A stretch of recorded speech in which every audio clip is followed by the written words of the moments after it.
Hope you enjoyed this watching this Sylvan Isles game, my latest review of Dragon Ball Super episode 32. Finally, we get the start of the tournament. Everybody's getting ready, and everybody's getting ready. They're getting ready for this big tournament. Tournament. We're all gonna see all the major players. All the players in this tournament. His is definitely good. Anyway, let's start. Anyway, let's start. In the beginning, we get to recap the last episode, where Jocko and Bulma they mock Izuka, who tells them the knowledge of the Super Dragon Balls. Anyway, that's all. Anyway, it was pretty funny. That episode was pretty funny, and this episode, honey, too. Let's get to the point. It starts off. If you guys have read, the manga, then you know the story. Goku and Vegeta talk. They train, and apparently they're training, in the plate in the hyperbolic time chamber. Even though we know that Whis could send them to a place where they could train for a long time, and the atmosphere is the same as the hyperbolic. Remember, they did years of training in there just so they could beat Cell. And that makes sense. Cell was their strongest opponent. Hell, he killed Goku. Although Goku kind of self-sacrificed, but that was a major moment in the DBZ universe. So don't underestimate it. That moment. They're still wondering. Goku, he wants to meet these strong opponents. Vegeta's, he's acting like a child. This is a serious issue. If they lose, they could lose their world to Champa. And if they win, they get the Super Dragon Balls. Which, that could make a wish. However, if they mess up, it's a major risk. A very, very major risk. This is the fate of the fate of two universes decide on this match. Anyway, the situation going back. Everybody's getting ready. They're getting prepped. And the kids are excited. They're on their way to Bulma. Jocko even showed up with the Galactic King, some octopus-looking dude. The octopus, even though it says hi, but the thing will say she's not too impressed. But then again, she hangs out with guys, people who are green, who are Kai and who are gods, like Beerus and King Kai. That makes sense. Bulma sees a lot of stuff, so she's seen a lot of stuff in her years, so she's not impressed by some Galactic King, not that much. So she's not weirded out. Anyway, it's pretty funny. Anyway, Goku, Vegeta, come back. They're tattered and torn. They spent a long time. They have beards and they're sweaty as hell. Everybody can smell their stink. And they hop into the shower. They're all getting ready. Everything's. There's a few funny moments. Funny moments. Some funny moments like on their way. Other than the stink moments. For example, Boo. That's gas. That's gas. Guys, the word "boo," and then there's a translation. The word "boo," who in Japanese does mean fart. I didn't even know that. I didn't know that. And but Satan, Mr. Satan, Hercule makes a joke. He laughs, but everybody does it. It's obvious, Mr. Hercule, they're saying he's just comic relief. If he has his moments, and this was not one of them. This is one of the moments when he flops. Anyway, the situation for them is very unique. It's they're getting ready for their big fight. They go to the nameless planet. They get to see the Super Dragon Balls, how colossal they are. Bulma was told that they would be planet-sized, but to them, hell, everybody's impressed. And people think that, some of them were even scheduled that if they were so huge they can grant wishes. With them being that big, it's no surprise they can. It's no surprise they could at the wish. I have no doubt they can grant their wish. But what is their wish for? What are they gonna do? Knowing Goku is probably gonna be something crazy like we can go to the other universes and challenge the strongest warriors up there to see who's the strongest. It's some crap like that. It's something like that, and that's typical Goku. He's always up for a fight. Anyway, we get to see some characters we haven't seen in a while. For example, the Supreme Kai, Elder Supreme Kai, and Capito Kai. Apparently, they went to the Namek to has the Namekian Dragon Balls to unwish them. It's pretty, wow, it's pretty good, pretty interesting. That's like a major game change. I mean, they never did something like that in the original manga, But remember, this is like continuation after the original story, like in between, what happened in between, after they defeated Kid Buu and before the final tournament. This is like some new stuff that we're seeing it for a long time, and this proven that it's trying to be canon to the original story in its own unique way, and it's definitely very promising, and it's definitely a big thing, a big deal. Anyway, the situation for them, we had to see some Supreme Kai from Universe 6. Seeing them, noticing how someone like Goku is being chummy with gods and the gods and stuff like that. I mean, Supreme Kai are technically ruled as deities, but they are deities who rule over the universe and deities who destroy the universe. Like for example, Beerus and Champa. True gods of destruction. True gods that can destroy everything by batting an eye.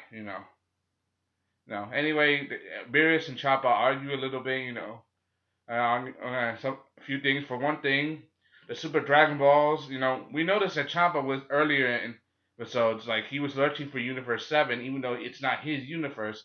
Apparently, he was sneaking around his universe, or in Beerus' universe without permission, so he can take the Super Dragon Balls without Beerus noticing. Apparently, I mean, there's only one set of Super Dragon Balls, and it existed between Universe 6 and Universe 7. It makes sense if you make a wish. On the Super Dragon Ball, on the Dragon Balls, they scatter. They scatter across the world. In GT, even though it's not officially canon, it's a spin-off series. When they're playing on the Black Star Dragon Balls, they're scattered throughout the entire galaxy. But the Super Dragon Balls, if a wish is made, they're spread about the universe, and not just in this universe, Universe 7, between Universe 6 and Universe 7. All 7 are scattered randomly. It makes sense if these things work like the original Dragon Balls. That means that means their power is equal. Means they have some certain similarities. But with them, their power is probably limitless. You probably wish for anything.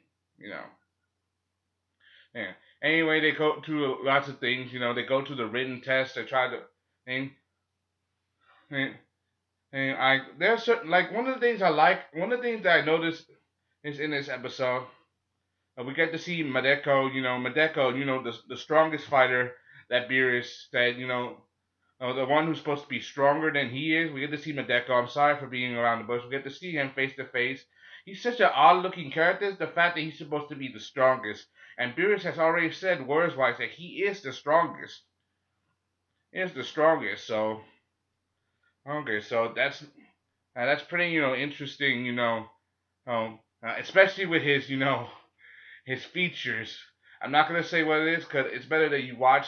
There are certain funny moments. One of the biggest funny moments was Goku trying to test his strength, tries to punch him in the face, and it works, and he looks like he cries a little bit.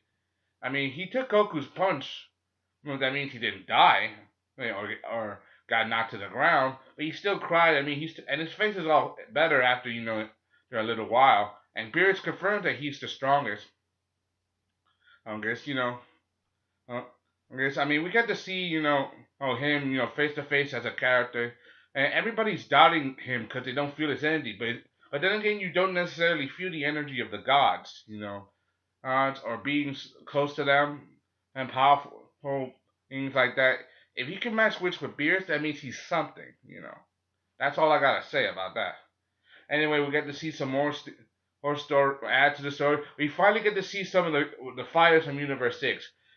Creed, Heat, Frost. Like we get to see all these people. Mechonak. We get to see all these people. However, a lot of these people have been doubted a lot by the fans, but what are people they've been excited for were several things. For one, was Creed. I mean, he's a Saiyan. A lot of people are hoping that he would be the first female Saiyan, a full-blooded female Saiyan, but it's obviously from his first appearance, he's not. He is a Saiyan, but he's radically different from and from the original story from Dragon Ball. For example, Saiyans, they were thieves, they were warriors, but they were also thieves. They became space pirates. Pillaging and taking things. Fighting into to the death. They were warriors. I mean, it looks like Creed are warriors too. It looks like Creed Saiyans are warriors too, but it looks like they didn't went down the same path. They weren't evil. They didn't hurt people the way they did. The Universe 7 saying they just and the planet they're on it's called Solida. Apparently there was a Solida in Universe 7 as well. But it was destroyed by some kind of internal conflict between the Saiyans. I'm like, wow. Like every time Saiyans got a problem with like they blow every time Saiyans have an internal problem or some kind of problem with a higher figure, their worlds can blow up. Technically, it was Beerus who blew up planet. It was Beerus who blew up planet. As Frieza the blew up planet for Vegeta for him. So as Frieza, that's kind of thing. That's off topic. Seeing all these characters and the written test, it's pretty interesting. And I do like it. I do like it. It's straight out of the manga. It's straight out of the manga. Especially the part about Fu falling asleep. And like Beerus is furious. Like he wants the other guys to take responsibility.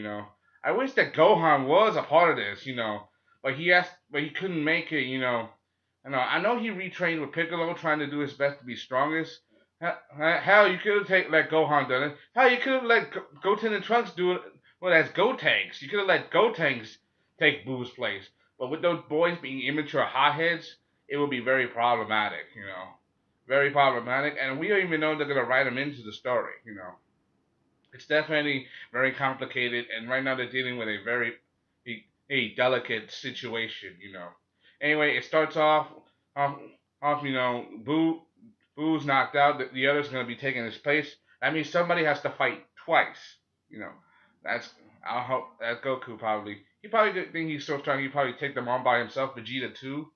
Ooh, but can't wait to see what's happening next. Anyway, it's Goku versus Bulat.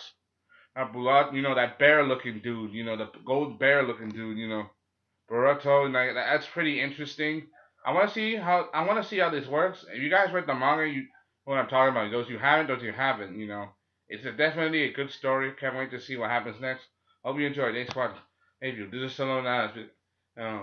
I'm giving my latest review on Dragon Ball Super. Hope you enjoyed. Thanks for watching. Comment, subscribe. Thank you. Bye.